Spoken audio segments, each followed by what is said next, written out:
So I just caught up with Mushoku Tensei, and gonna say, the final few minutes of the latest episode was really good. It's definitely something that's got me interested because of the whole turning point title. So hearing something like that lets me know that we're probably going to get into the main plot of Mushoku Tensei. Basically, the true story is actually about to begin with this series, and so I'm excited to see where it's going to go, and exactly what, Rudy has in store, what is he going to do about this, and is he actually special? Is he tied to whatever is happening towards the end of, this latest episode? There's a lot of questions I have, and I'll talk about them in just a moment. But before I do, I want to talk about a few things, especially with the latest episode that happened, and I think is going to be a major talking point for many. And that is the scene with Rudy and Eris in the bedroom. The scene definitely shows character development on Rudy. He definitely realized his mistake. He realized how he's been acting and what he did, and, that him playing games and him playing these visual novels and stuff and how he's been acting, he realized that that's not really how what people would like. He felt like everything would go okay if he just followed the original format of what these games do, and everything would work out. But obviously, he was slapped in the face and realized very quickly the world just does not work like that. It may have worked in the past because he was younger, but he's at a point where he's getting older, and those same type of tactics are definitely not going to work. And so, when he did hit the ground, he did have a moment of realization, and he did realize his mistakes. It was very clear by the way everything was presented that he did realize how scummy he's been acting up to that very point. The question is, will this character development or character reflection stick with him, and he'll be able to carry it moving forward, not be as scummy as his father? We will see.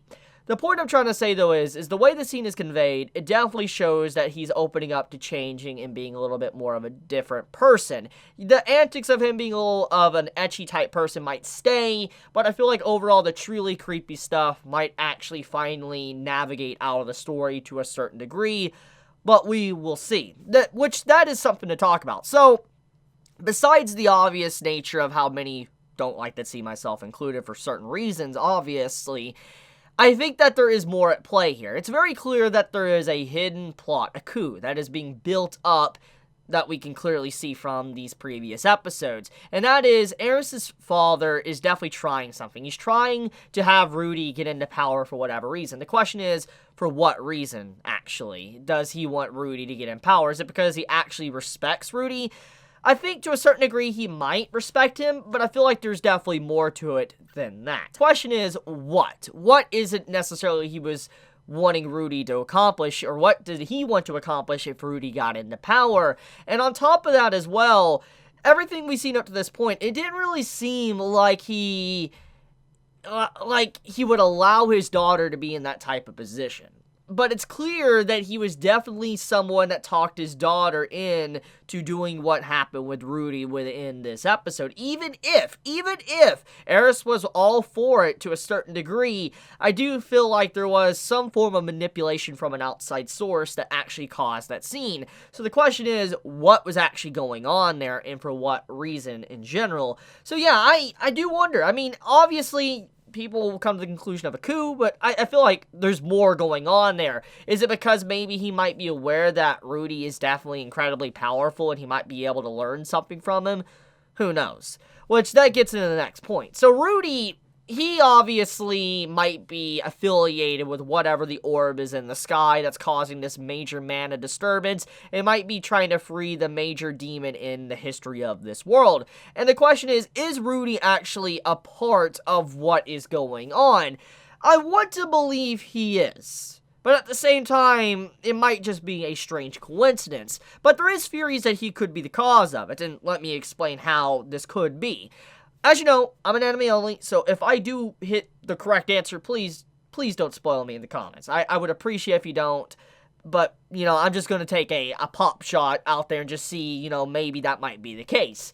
So, the thing is I believe that Rudy, since a very young age, he's been having his mana grow in strength. It's been fundamentally clear since, the first episode of Mushoku Tensei that he's been getting stronger with magic. He, at one point, got very tired with using a few water spells, and eventually he was able to just spam it without really any limit whatsoever. We've really not ever seen Rudy truly hit a limit, I think, at this point. Like, ever since he was really young, we haven't really seen him hit a limit anymore. And he was able to do so many different magic spells and stuff, and he was doing it at a ridiculous rate, and it really never seemed to truly tire him out, and he kept having his mana supply, it seemed or appeared to be growing. And when you really think about what's been happening these past few years while he's been staying with Eris and all that and teaching her, he probably hasn't been using magic to a certain level or extreme as he was in the past with Roxy. Because if you remember, he was a gifted individual with magic. He is a gifted individual with magic, and Roxy most likely realized this. She had a very talented student, someone that was able to do crazy things with magic, so she probably made sure that she used his talent to the fullest and allowed him to really experience magic and go all in. So it allowed Rudy to continuously expel magic and, kind of get rid of his reserve of magic. And that's the question that I ask now.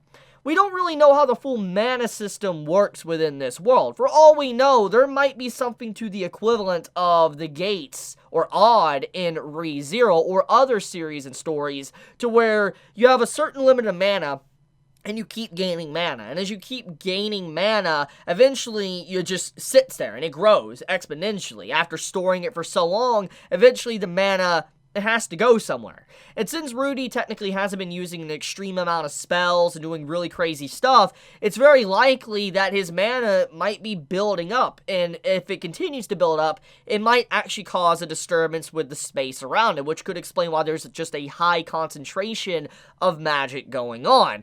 And the question I do wonder why this is definitely, I think, believable is because when Rudy actually uses the little ball of water, or big ball of water towards the end of the latest episode, he comments on the fact he was able to use it so effortlessly with very little mana, which basically proved a point that he was able to do these complex or high-level attacks with barely any effort whatsoever, which makes you wonder, is it because his mana has just been reaching to a critical point? He's been building it for so long and not being able to use it as much that now it's unbelievably strong. He can do god-level spells without any worries whatsoever. That is what I truly believe is going on. I could be wrong, but that's what I believe is what's going on with his power, and he could be causing a disruption in the mana around the city. Now, another thing, too, is we're introduced to a bunch of other characters that are actually able to detect this. We have a self-proclaimed, demon girl that basically is able to see something going on from a large distance and is marching her way towards where Rudy is. And I'm going to assume, before everything is said and done, that character is probably going to join Rudy's side. I have that type of feeling, just looking at the way the character design is in general, and we look at everything we already seen from this series, and just looking at just her overall demeanor, her personality, she seems like someone that would join Rudy and be interested in him and want to know more about kind of his magic, etc. I have a feeling she's going to join our cast of characters. But we also have other cool characters. Like, we have a character that has a dragon-like eye, and it looks like he has dragon scales on the side of his eye when a wyvern drops down in front of him. It's definitely not a dragon. I know many are going to instantly assume, oh, that's a dragon. It is not a dragon. I know Skyrim would like you to believe that this is a dragon, but it is in fact not. If it doesn't have 4 legs and 2 wings on its back, then it is something else. For instance, if it has 2 wings as its front legs, that means that it is a wyvern. So, yeah, this is not a dragon.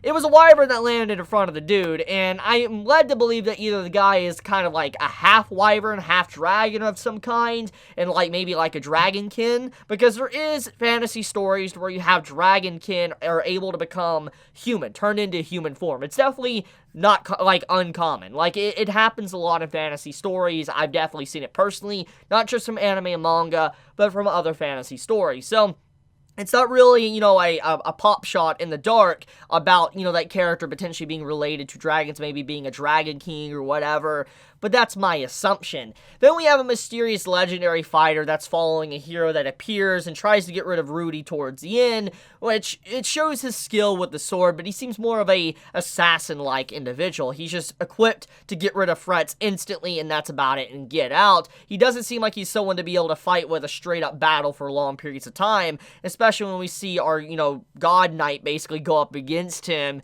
in the latest episode. So yeah, there's a lot building up, a lot of mystery. The story is really taking an interesting direction, and it's just, I can't wait to see where the story's going to go in the upcoming episode. But there's a lot of other little nitty-gritty things that's happened in this episode and the previous episode that I do want to dive into, and that is the learning aspect. I know I've talked about in the past while watching Mushoku Tensei, is that one of the big things that I really love about this series is Rudy's inspiration or his enjoyment of learning. Him going out of his way to learn the different languages, like, Beast God, Demon God, etc. Trying to learn these different languages to actually understand certain conversations he might have in the future, I think is incredibly interesting. Because it's like, if I was in a fantasy world, I might take a huge interest in learning these different languages, because it would be like a fantasy. It'd be like, whoa, that's so cool and all that. It's kind of like when you play a video game and you're playing an RPG or something, and you go out of your way to read all the lore, all the books, etc. within that game. But if you go in, in real life, you probably wouldn't actually be caught dead doing that. You probably wouldn't be going out of your way to learn all the little bit of lore about how the world is or what happened in this certain war, etc. And that just goes to show you our fascination or draw to fantasy-like environments. And I feel like that's what's happening with Rudy, is that he's so drawn to fantasy, so drawn to this world, that he's just wanting to learn. It's so interesting. And that's kind of what's happening here. He's learning about all these different languages for he can use it in the future, and I feel like it's definitely going to expand his horizons, maybe even for magic, but we'll see. And then there's also great scenes, like a flex scene, like Rudy and Eris's dance scene, which I think is great. I mean, I know many are going to be able to say, like, oh, Studio Mappa did a better job of Jujutsu Kaisen or Attack on Titan this season in terms of art and animation, but don't let that distract you from the quality dance scene we had with Rudy and Eris in the last episode. That entire dance was a flex. When you just see the camera rotating around them, the movement of the characters, there was a lot of passion and effort put into that, and I truly respect that level of detail and quality for that moment. It was definitely a very important moment for Eris as a character as well, because she was someone that was probably about to go through the very thing that Rudy went through in his previous life. If you remember, Rudy didn't have a good childhood. He was bullied, he was made fun of, he made a few mistakes, and he was bullied for it. And when you look at, basically, Eris, she might have eventually became what Rudy was in this world, because everyone's going to say she was a failure, she couldn't do anything, she's rude, etc. She can't even dance at the age of 10. And because of all these things, she might have just shut herself off and huddled in a corner and not wanted to do anything. So it goes to show you just how much of an impact Rudy has had on Eris and had her change as a person and become a better person because of him even being a part of her life. It's a great depiction of that, showcasing that character development and characterization. But that's basically about all when it comes to these episodes. Good, I'm excited, can't wait to see where the story's gonna go, but I'm gonna leave it at that. I love you guys, you have a wonderful day or night wherever you live. If you enjoy my content, please subscribe. If you like this video, please leave a like, and if you want to get notified for whenever I upload a video, please click the bell icon down below, because it does help me a lot. It helps with the algorithm if you want to, notice my videos on your feed, or want to see them pop up and get notified when I upload. Leave a comment, like, comment, subscribe, and all that. Just, do that. It does help me out a lot. But anyways, guys, I love you. Be safe. Chibi out.